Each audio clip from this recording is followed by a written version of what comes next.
All right, welcome to Taco Burger News. In today's news, the new Xbox is going to be a Windows hybrid. So this is a leak that's been happening, and it's suggesting that Microsoft is planning a radical shift for its next console, turning it into a PC console hybrid. So that's going to be interesting. They've already been kind of flirting with the idea with the games, play your games anywhere thing. So for them to finally just say the console will be a hybrid is interesting. So the console will reportedly run a full version of Windows beneath the operating system, beneath the Xbox operating system. The move would allow the console to play entire dedicated Xbox library and PC games from rival storefronts like Steam, Epic Games, and Battle.net. So that would be kind of cool. Like you can play your Steam games on your Xbox, and a lot of those games are controller compatible. So it makes perfect sense.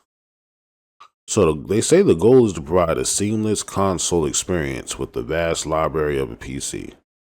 Now, here's the part that I think we need to pay extra close attention to because I think this might actually make their price increase make sense.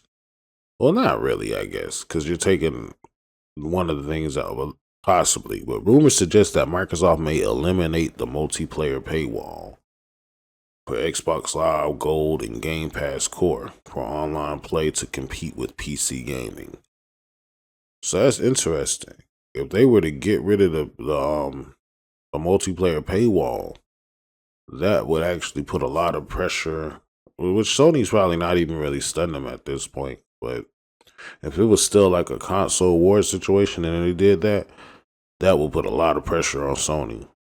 Because, that's what consoles really, get a lot of money off of the subscription to their online services. Without the online services on console, you cannot play games online.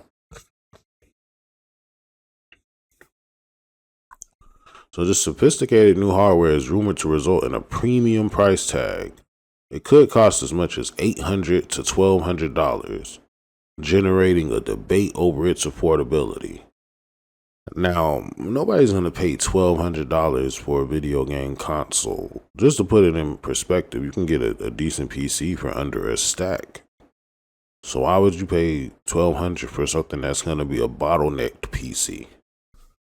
Because it didn't say anything about like you'll be able to edit, use it like a normal PC. They're just saying it's a PC console hybrid. So more details to be discovered on that one. But how do I feel about it? I think like I use a PC and it's a pretty cool experience, but also it's a more complicated experience. You have to mess with the settings, you have to make sure everything is how it's supposed to be so you can get the ultimate experience for your setup. So, the cool thing about consoles is you just turn them on and play them. There's no need to worry about settings or whether you have the right ones. But anyway, moving on to the next news. EA's $55 billion buyout, union and debt scandal. So the proposed $55 billion private buyout of Electronic Arts, led by a consortium including the Saudi Public Investment Fund, is facing fierce opposition from a major labor union. The Communication Workers of America has formally urged U.S. federal regulators to scrutinize and block the deal. The acquisition is being funded with $20 billion in debt, which the CWA warns is a huge liability that will almost certainly lead to mass layoffs and studio closures to cut costs. So the union is arguing that any resulting layoffs will be a choice, not a necessity, given EA's current profitability. The CWA and the U.S. senators have raised concerns about foreign influence over U.S. technology assets and cultural narratives.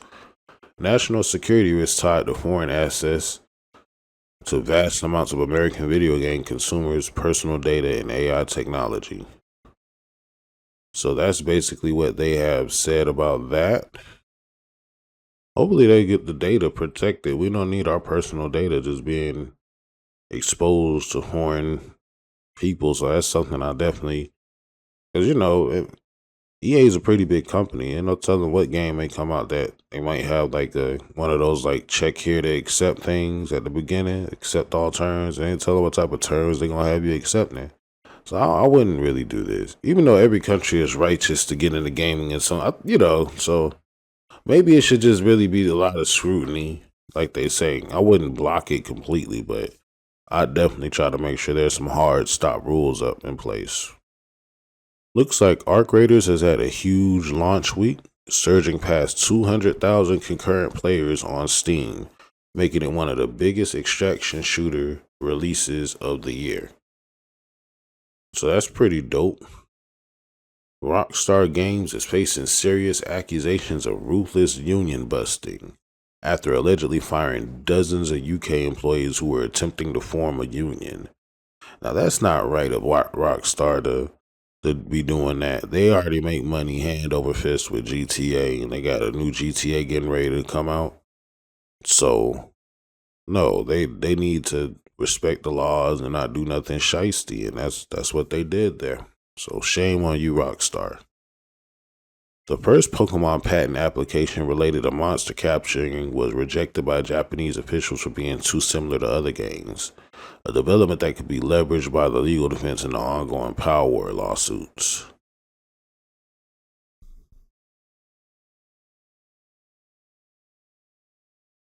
Another thing is Call of Duty Black Ops 7 is gearing up for its release later this month, which is going to be nice. Are you guys looking forward to that? Maybe it's going to be the um the Battlefield killer.